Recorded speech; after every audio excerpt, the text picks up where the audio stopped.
हम अपने अपने रहनुमाओं के पीछे फिदा हैं। मोदी मोदी, अरविंद अरविंद, राहुल, हमारे पास चेहरे आते रहते हैं। Indira is India, India is Indira, Modi राज आ गया, योगी राज आ गया, एके राज आ गया, राहुल गांधी जीत गए। हमें पता ही नहीं है कि कुछ वक्त का काम है। मोदी हो, राहुल हो, अरविंद हो, योगी हो, कोई भी है, 5 साल, 10 साल, 25 साल, देश 5000 साल का है और मेरे और आपके जाने के बाद हजारों वर्ष रहेगा। लेकिन सोच के देखिए कि आप कंधार से लेकर ब्रह्म प्रदेश तक थे, लेकिन हमारी इन्हीं चुप्पियों ने और हमारी अपनी अपनी रियासतों, अपने अपने राजाओं के प्रति इन्हीं निष्ठाओं ने इस देश के टुकड़े करा दिए और हम चुप बैठे रहे। और आज हम अपने पूर्वजों को कोसते रहते हैं कि उनके रहते कैसा कैसे बट गया, हमारे रहते हो रहा है। दुष्यंत का एक शेर है, रहनुमाओं की अदाओं पे फिदा है दुनिया, इस बहकती हुई दुनिया को संभालो यारो। प्रधानमंत्री मेरे भी हैं, गृहमंत्री मेरे भी हैं। सदन में बोलने से काम नहीं चलेगा, बाहर एक्शन करके दिखाना पड़ेगा।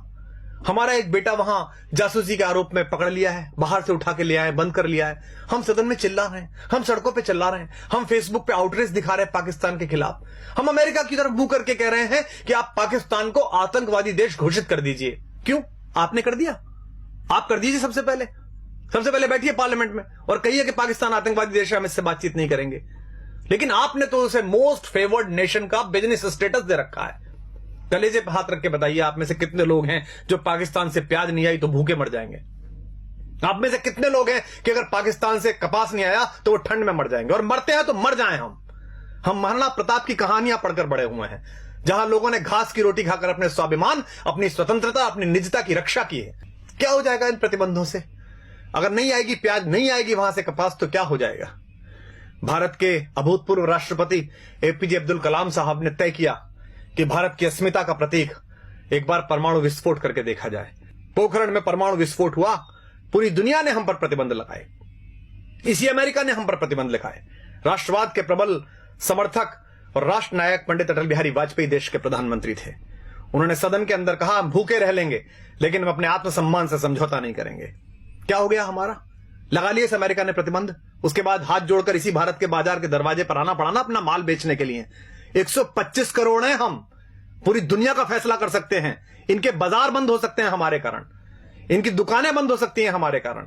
इसलिए तय करिए, इन प्रतिबंधों से डरना नहीं है, इनकी गीदड़ भभकियों से नहीं डरना है। ये 2-2 साल, 400-400 साल पहले आजादी लिए हुए देश, ढूंढे गए देश, अपने थोड़े से भौतिक बल के बल पर इस देश की आध्यात्मिक चेतना और इस देश की शक्ति को आंख दिखाते हैं। हम उस विवेकानंद के वंशज हैं जिन्होंने उस पराधीनता के समय पर भी शिकागो में जाकर दुनिया के धर्मों को यह बताया था कि हम लेडीज एंड जेंटलमैन वाले नहीं, भाइयों और बहनों वाले देश हैं।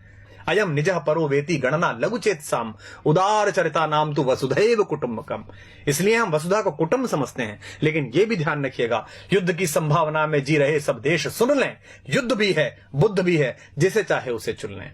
एक देश अगर आपकी तरफ इतने खतरनाक इरादे रखता है तो आपका व्यवहार समझ में नहीं आता, आप स्वधर्म में ही नहीं, आप तय ही नहीं कर पा रहे कि क्या करेंगे। इस देश को, लोगों को एक बार तय करना पड़ेगा कि हमारा स्टैंड क्या है। तो आप सबसे अनुरोध है कि ये जब कहा गया कि रहनुमाओं की अदाओं पे फिदा है दुनिया, इस बहकती हुई दुनिया को संभालो यारो, तो दुष्यंत ने इसी गजल में यह शेर भी कहा था कि कौन कहता है कि आकाश में सुराख नहीं हो सकता, एक पत्थर तो तबीयत से उछालो यारो। अगर आप राष्ट्रवाद का नाम लेकर लोगों का विश्वास मत हासिल करेंगे और उसके बाद राष्ट्रवाद के प्रबल प्रवर्तक बेटे वहां थप्पड़ से पीटे जाएंगे तो लोग आपसे सवाल करेंगे। अगर आप भ्रष्टाचार मुक्ति का पर्व लेकर दिल्ली में सरकार बनाएंगे और उसके बाद आप ही के लोग भ्रष्टाचार के घेरे में होंगे और आप मौन हो जाएंगे, उन्हें बचाने की कोशिश करेंगे, तो लोग आपसे सवाल पूछेंगे। क्योंकि सरकारें आनी जानी है, 5 साल 10 साल इन हवेलियों में, इन महलों में, इन 7 रेसकोर्स में, मुख्यमंत्री निवासों में आपकी अस्थियां नहीं गाड़ी जानी। ये देश याद रखता है फकीरों को, ये देश याद रखता है गांधी को, ये देश याद रखता है जयप्रकाश नारायण को। इसलिए आप सबसे अनुरोध है कि अपने अपने कोटरों से बाहर निकलिए, अपने अपने ब्रैकेट से बाहर निकलिए। संकट बहुत बड़ा है, इसे हम सामान्य समझ रहे हैं। आपके रहते, आपकी सरकार के रहते, हम सब के रहते कश्मीर में कोई भी हिंदुस्तान का झंडा जला देता है। हम किससे उम्मीद करें? कवियों से उम्मीद करें? हम पिछले 10 साल से कविता सुन रहे थे, आत्महत्या की चिता पर देखकर किसान को नींद कैसे आ जाती है देश के प्रधान को। पिछले 3 सालों में 30,000 अन्नदाता, 30,000 भूमि मां के बेटे किसान आत्महत्या कर चुके हैं। पिछली बार भी की थी, मनमोहन सिंह जी की सरकार थी तब भी की थी। इन आंकड़ों के खेल में क्या उलझना?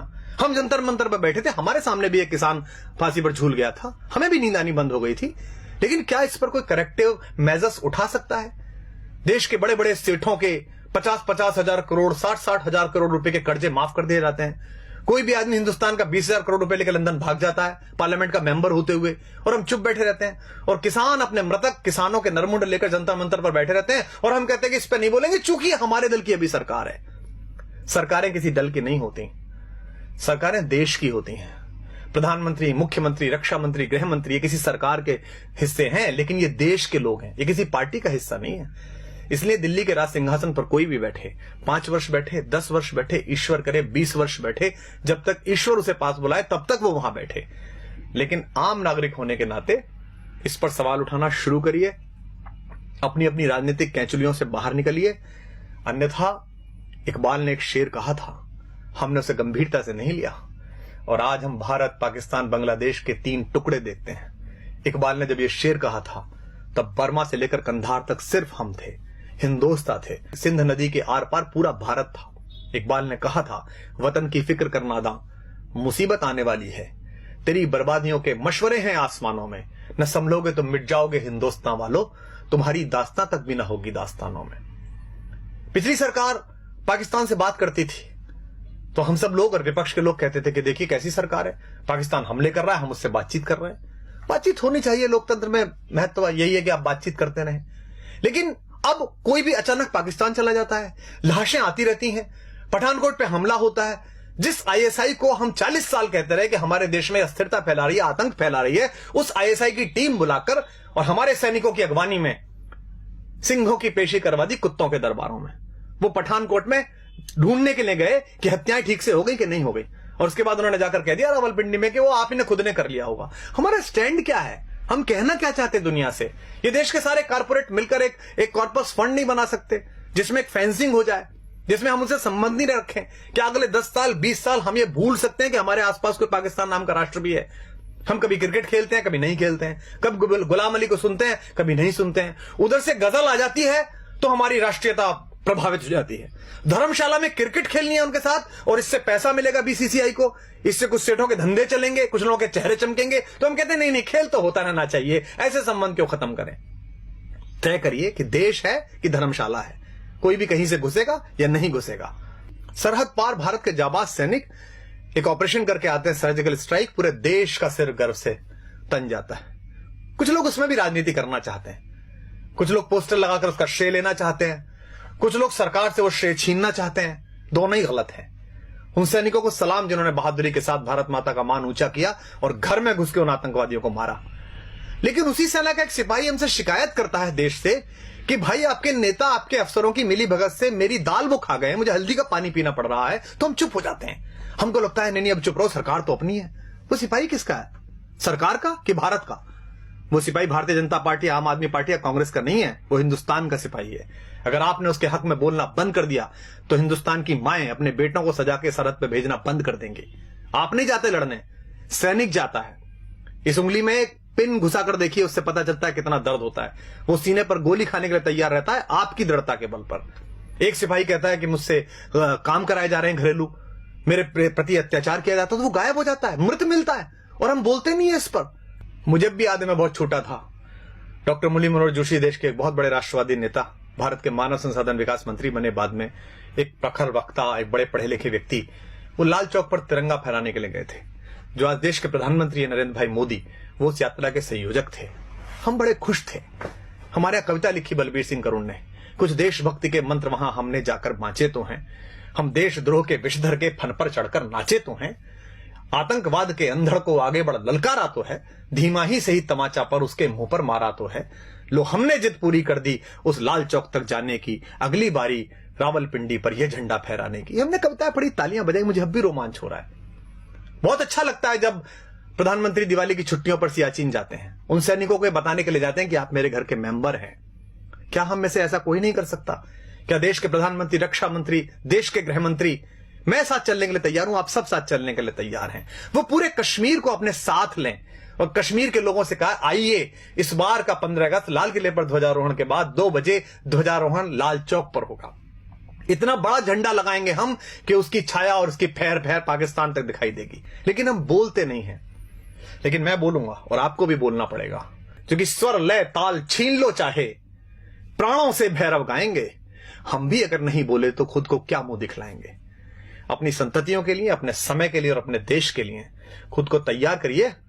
अन्यथा ध्यान रखिएगा, जो देश, जो समाज अपने वर्तमान की समीक्षा नहीं करता, उसे इतिहास तो आदर देता ही नहीं है, भविष्य भी उसके लिए रास्ता देने से इनकार कर देता है। तो आप सबसे अनुरोध है, यह कष्ट साझा है, मेरा भी है, आपका भी है, क्योंकि न तेरा है न मेरा है, यह हिंदुस्तान सबका है।